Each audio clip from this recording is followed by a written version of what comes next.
Hey, you got to take back control of your life, man. Stop reacting to everything and start pushing the action. You dig what I'm saying?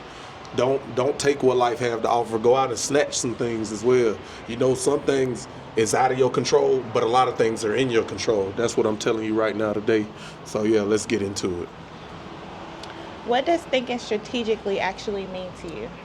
Thinking strategic, you know, I read a lot of books, and you know, I play football. So you can't just go with your initial instinct sometimes. You know, you gotta sit and let things play out. Sometimes it's good to react, but sometimes you gotta kind of know. In football, I knew what play was coming because of how people lined up. I could see the pressure on the offensive lineman's hand, whether it was run play or a pass play. Were they sitting heavy in their stance? Were they sitting light in their stance? I could read these kind of things, how people are lined up. That's strategic. But that takes years and years of just watching film, knowing what you're seeing, and that goes with life, strategy in life. You know, I take this back to, I read the Bible, and the Bible has a lot of old stories that are kind of allegories. They might not be real stories, they might be real stories, but they're teaching you about life. You know what I'm saying? The Bible has a lot of great stories that teach strategy in life. There's circumstances that teach you about bad friends, women, eating too much food, being greedy, being selfish. It's just lessons, life lessons that you can learn. But yeah, you got to be more strategic out here. I probably got football taught me strategy early, from young to college in the NFL. But then another time when I had to learn strategy was in corporate America. You know, it was a political game. I had to learn how to lead people. You can't just go in and be a ruler, the leader of people, and you be hard and fish. You got to be fair with people. You got to be hard and fair. So that's what I learned in corporate. But I really jumped off the porch when I started my own business in the pandemic 2020, when I had to take all these kind of life lessons from football to corporate America and then go out on my own, where no paycheck is guaranteed unless I come out and get it. When you get into that world, when you move into the world of where nobody has control over you or your money, you're living in a different world. You live into a different plane. Most people never going to experience that world because they too scared to jump off the porch into their own comfort zone, out of their own comfort zone. They rather get spoon fed or fed. And there's nothing wrong with that, because a lot of people make more money than entrepreneurs, but it's the freedom of the time and the peace that we do this for. I do this for where I can be anywhere at any time doing what I want at any given time and don't have to answer to nobody. That feeling right there is no amount of money in the world worth that feeling right there to me. So I'm going to keep grinding until I get it right. You know what I'm saying? Win, lose, or draw. At least I tried. Yeah, I know I can always go back and get a job or do something like that with a college degree. Like, that's child's play. You know what I'm saying? So jumping off that porch, really challenging yourself to be who you are, be more than you can, and push yourself to that limit. That's all we on. How do you personally map out long-term vision and short-term moves? Long-term vision, you know, I kind of write goals.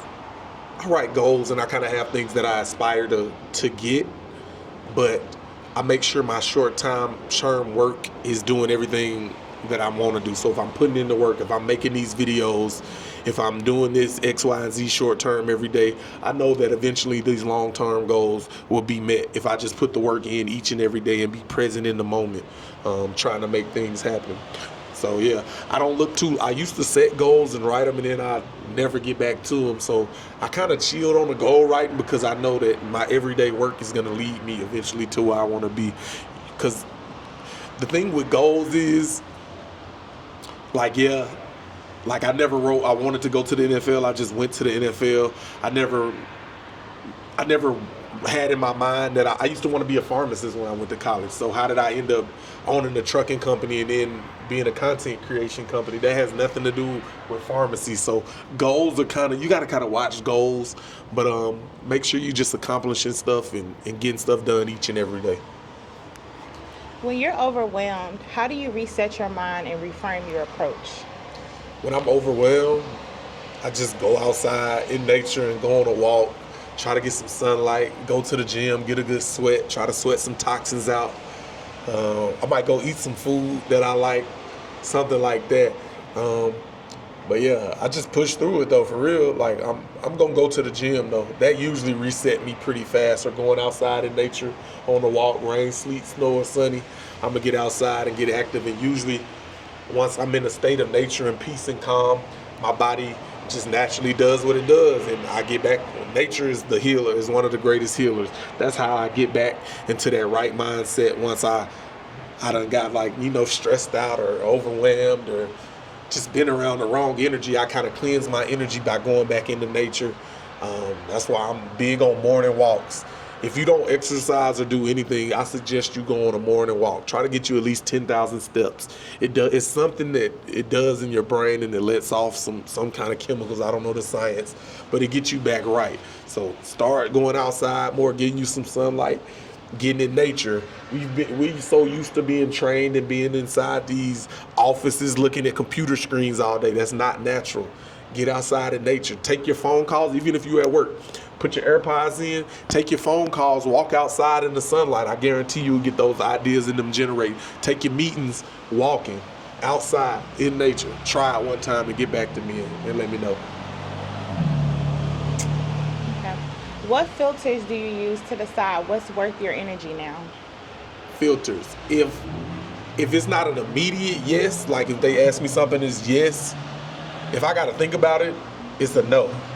If it doesn't immediately strike me and light me up, it's a no. Like, I'm not doing it. I don't have time to waste on stuff that I don't want to do. Because when you think about it, I used to try to be a nice guy, team player, go with the flow, all that kind of stuff. But people will waste your time and do what they want to do all the time. They're never gonna. People only see things through their one lens. Most people only have the perspective of themselves, where they only see through their lens. So if you're not going with what they're going to do, they're never going to come and be like, oh, I think we should try it your way. That never happens in my experience. So go with your own move. Life is a single player game. People only care about themselves, and move accordingly. So set your boundaries on your time. When no, it's not no hard feelings. It's just no, I don't want to do that. That's not conductive to my program and what I got going on in life. So that's the easy way to filter people out in your life. What's the one thing that helped you stop reacting and start moving with purpose? The one thing that stopped me from reacting. I just got fed up with the people telling me what to do when I had to be somewhere. That kind of, I've been doing that ever since football. Like, you coached, I had to be here, here, here, here. No, it's time for me to take control of my power. I need to create the life that I want to live. Whatever life I want to live, if I want to wake up at 12 o'clock every day, as long as I've worked hard to create that life, it doesn't matter. You don't have to listen to all these gurus who say, take a cold shower. You're buying into their program. You need to create your own program and what makes you happy and function and peaceful and satisfied in your life. And you need to operate on that program and algorithm. Stop doing what society tells you to do. What they tell you, go to college, get a job, work 30 years, retire, get you some Social Security money. They're telling you that program for a reason, because they don't want you to experience the real, true life. You got to wake up out here, people. We're starting to wake up, though, in this information age. You know what I'm saying? We're seeing the young content creators coming through. I know young content creators making $100,000 a month off of doing what they want to do in life. And they don't got no college degree. They don't plan on going to college. They don't plan on going to corporate America. You see, the old world is dying out and the new world is coming in. The only reason we fighting right now is because people are holding on to the old world, and not embracing the new world. Why would I ever go to college and pay X amount of dollars for a job that's not even going to pay me that much? So the return on investment is not even worth it these days in college for most positions. I mean, you got your doctors and your lawyers, but still they come out with a lot of debt, owing a lot of money.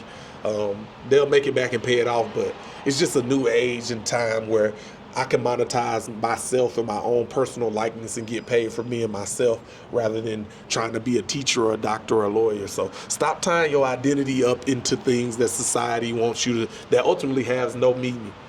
People don't care if you're a doctor. They don't care what you really do. They care how you make them feel and how you help them or whatever you could do for them in life.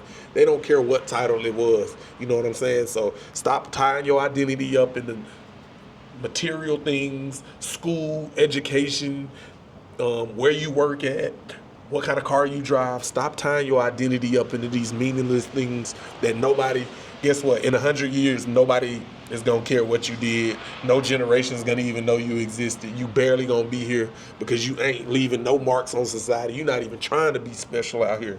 And that's all I'm talking about, man. But yeah, we took it to the end, man. I don't know if I went too deep on y'all. It really don't matter, though. Y'all ain't going to do nothing no way. You dig what I'm saying? So we in here. Make sure you like, subscribe, comment. We in the A. It's a rainy day, but we here. If you want to work with me, you know what I'm saying? You know where to find me. Hit them links down below. Share, subscribe, show a family member. Somebody need to hear this out there. I know y'all do, man. Y'all wouldn't have clicked on this for no reason if you weren't interested. But yeah, make sure you taking care of yourself and doing what you want to do. Start doing more of what you want to do, and we go.